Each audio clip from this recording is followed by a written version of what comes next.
Welcome to The Third Way. This is a pilot episode. We're here to talk about who we are, what we plan to do, our mission, and why we're here. I'm Connor. And I'm Lucas. And we're going to talk a little bit about ourselves and really just get into everything and see identify the hole we can fill. Yeah, so we'll start with some introductions, our background. For context, we're both Orthodox Christians, in good standing with our bishop and communing regularly. We're here at St. Nam of Ohrid Macedonian Orthodox Church in Hamilton, Ontario. The priest was kind enough to let us do the episode here. He was. It's absolutely a blessing to be able to be here, and it's absolutely a blessing to be able to do this episode and to share this information and really kick off this venture. Yeah, we think we really have something. We have an untouched area, so to say, a region that is rich in Orthodoxy and Orthodox thought and good clergy, and it's never been touched before. That is Southern Ontario. I'm referring to northeast United States. A lot of good priests, saintly people. And monasteries even, because a lot of places in North America are kind of monastery lists, but we're lucky enough to be in an area where we have that, and we plan to take full advantage of it to be able to bring out the right information. I want to actually identify a reason why we're doing this. A reason why we're doing this is what you mainly see in the Orthodox community online is people who are taking it upon themselves to spread information, taking it upon themselves to kind of do everything. And then you also have the side of people grifting. You have people who aren't Orthodox who make videos with clergy that they aren't Orthodox themselves. They claim discernment, claim these things. I can't judge their heart, but I would say that definitely people do want to see real Orthodox Christians make content with real Orthodox clergy and present it in a real traditional, authentic Orthodox way, and that's what we plan on doing here. And for further context, we're trying to be as transparent as possible with our viewers because, like he said, there's a lot of people that are pretenders in the movement. For full context, we are Eastern Orthodox Christian. We are not Catholic. We are not Coptic. We are Eastern Orthodox, and we've sought a blessing from our bishop as well to go forth with this venture. So, Connor, tell the audience a bit about you, who you are, and why you're doing this. Yeah, so kind of grew up agnostic, pretty much atheist household. Wasn't really a lick of spirituality there. It's pretty, I would say, as close to atheism as you can get as an agnostic, non-religious household. So I kind of grew up there in that place for a while. I don't really consider spirituality. I don't really consider basically any type of exterior worldview other than the basic everyday stuff. But eventually I get into a point, probably about 4 years ago, where I start kind of wanting to read more generally and read more philosophy. And I kind of hover directly towards the stuff you would see online, Stoicism, really basic Roman and Greek philosophy, but not in terms of, not Aristotle, not Plato, no, none of those people. But really I start reading on the Stoics because it's really a self-improvement thing for me when I'm reading. I want money, I want wealth, I want to act a certain way, I want to be a certain way. But ultimately I kind of came to the conclusion that people like that in philosophy are constantly making claims of what you ought to do, and yet they are unable to justify why you should do it. And I kind of get interested in that, and I get confused, and I am at that point desperate for somebody to give a truth claim. I want somebody to tell me what is. At this point, I'm not really having what people call an existential crisis. I am just pure curiosity. That's kind of what I'm into. So I start kind of looking towards the Enlightenment, because that's when you hear people kind of make claims about what is the case. Again, even more so. Not what you should do, but what is the case.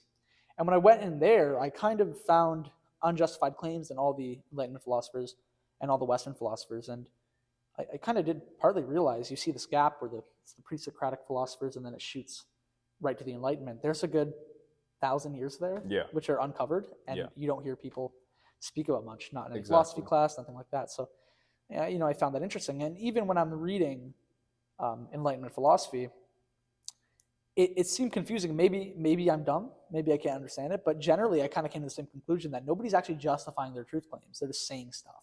It seems like everybody at every point was just simply saying stuff, and it didn't tickle my brain the right way. What's interesting about that too, that gap, is you see like you said, the would be pre-Socratic, or right, and then the Enlightenment, and then what do you have between that? You have the church. Exactly. Right? It's not a dead time. It's not the Dark Ages as they call it. It's actually a time of spiritual richness.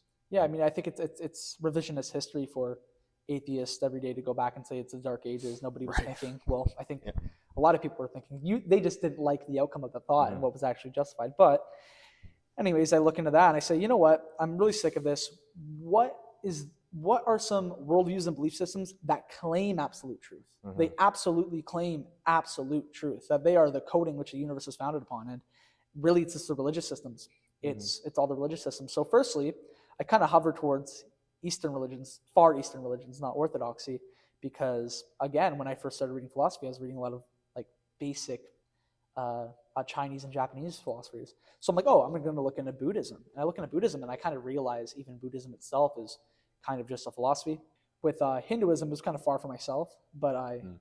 I would say I kind of slowly started getting acquainted with like epistemology, and I'm kind of realizing that they can't really ground knowledge or a bunch of other things, and it also seems random. Yeah, so then I go, okay, I got to look at the Abrahamic religions. You know, you got Judaism, Islam, Christianity, and kind of chop those down. Then obviously I look towards Christianity, and right away, because of kind of the way of discerning before, I'm saying there's a bunch of different types of Christianity with a bunch of different claims. Let's dive into it. So at that point, I'm kind of chopping down different versions of Christianity, looking at system defeaters, things like that, and Protestantism kind of goes out the window very quickly. And then it's kind of Catholicism and Orthodoxy. And even at that point, I kind of am already drifting towards Orthodoxy. So I choose Orthodoxy. I go to become a catechumen, and at that point, I just fall in love with everything. I fall in love with iconography. I fall in love with the history of the church. I fall in love with the saints and the lives of the saints, and I just absolutely fall in love with the way we do things. And since then, it's just in my head to commit to Orthodoxy, and that's what I've done. I've been a baptized Orthodox Christian for about a year, and it's been an absolute blessing to be here, to be in the church. Mhm. So yeah, I guess I'd pass it off to you, and I'd say, where do you start? How do you get here? Yeah, so I was baptized Catholic as a baby. Um, lived as a Christmas and Easter Catholic for about 12 years, I would say, 13 years, and then by the age of 12 or 13, I kind of drifted away from the faith quite a bit. Looked around in like a bunch of different religions, I guess, like not seriously, and then eventually I started to get back into Catholicism, but something seemed off, wrong, especially reading church history at the time. The two were definitely like, it was multiple things happening at one time. So I was not only just getting back into Catholicism, but learning more about the faith, reading more, um, talking to non-Catholics, and there was definitely like, I had this feeling of there there is 100% a truth between Orthodoxy and Catholicism, and I have to find the one. I find it's hard for someone to go from Catholicism to Protestantism unless they're like really, they don't know much about the faith. If they were just like raised by their Catholic grandma, and that was the only semblance of Christ they ever had in their life, right? Um, but in terms of like going from Catholic to Orthodox is much easier, right? Because you already have the sacraments, you already have a lot of this stuff, you already have the structure, you have the liturgy. Yeah, so for me, it was really between Catholicism and Orthodoxy, right? And that took a long time to discern, especially because my at least my practicing family that practiced their religion, they were very Catholic, not just Catholic, but very traditional Latin mass going Catholic, and so I had to make that choice, and it did take me a while, to be honest. A lot of discernment, a lot of reading. There was no way I could receive the Catholic sacraments and honestly think that I was within the church. It got to that level for me, and at that point, it's like I had broken down the faith in my own life so much, and not broken it as in like lost it, but I'm saying broken it down epistemologically, and I had to accept Orthodoxy. There was no choice, right? And there's so many reasons for that. We can go into that another time. But yeah, and then eventually I've been Orthodox, same as you, for a year now. And honestly, like, we haven't been Orthodox for a very long time, but we're never going to give, as president for the channel, we're never going to give like our takes, our opinions on like how one should live. What we're saying, first of all our videos will be of clergy and priests. And anything we do say is spiritual advice we've heard from a priest, from our spiritual father, or from another priest that we've met in person. It's just repetition. Yeah, I mean, I would say if we're not, if we're going to give any type of advice, it's going to be stuff we read from the lives of the saints. It's going to be literal straight up advice from a priest or a bishop or a deacon or whoever we're talking to. But generally, I would like to say too, we're interested in engaging with other faiths in a more pressing sense than other people are going for. I mean, I don't think there's anything wrong with sitting down with a priest or a pastor of another denomination and kind of discussing and pushing those things more. Yeah. Because if you're going to, be at a place of, I guess you could say, authority in another sect or another place, you should kind of be ready to get To be some questioned. questions. To be questioned. Yeah, and I don't think there's anything really morally wrong with questioning, and I think it's good for people to hear that those happen. Of Yeah, course, if you're going to teach a position, you should be able to defend it. yeah, Absolutely. exactly. Right. So absolutely, we plan on doing stuff lightly apologetics. I wouldn't say Yeah, we're not going to go in like debating, you're not going to see a debate, but yeah. maybe, who knows? Maybe down the line. So yeah, I feel like we've talked about us enough. Let's talk about what we plan on doing. Firstly, we'll kind of give a short critique of why we're coming into the space. What we see some things in the online Orthodox space that we want to come in and kind of change and kind of do our own thing. To being unique. Yeah, I wouldn't say we want to we're not here to like change the space. I mean, with the grace of God, hopefully we can create some kind of movement. We really just want to offer an alternative, something new, something fresh, because everything feels. I find now it's very much all the same thing. Yeah. But what we're really trying to get at is real people in the church, real priests, and not your. We obviously like want to interview like the bigger personalities eventually, but right now, like it's that like parish priest of the church down the road that you have never visited. That's the guy we want to talk to. That's the guy we want to, right? And the beautiful thing about Orthodoxy is you can get the same type of information from a popular online priest as you can from a priest down the road. Exactly. All of them are structured and grounded in the exact same faith, and we can share the small little emphasis, the different emphasis that different priests have on certain subjects, and we can share that in the broader sense. I think part of the reason we decided to start the channel is in our daily lives, we're constantly hearing wisdom from our priests in person, from deacons in person when we're actually out doing things, when we're at liturgy or maybe we're at coffee hour or a Vespers, we're constantly hearing wisdom. And it's not wisdom that should have to be contained. We can share that. We are able to share that. We can build a platform. We can share that wisdom. And I think that's probably the most important thing that we're kind of going out to, or one of the most important things that we're kind of shooting out for. And also, I would like to say there's really a unique spot that we can fill here is there's not really anybody who is Orthodox who's doing this, which seems kind of funny. Right. There's nobody who's actually Orthodox who's doing this. There's big channels. I mean, you have, I'll just say them by name, Roots of Orthodoxy, who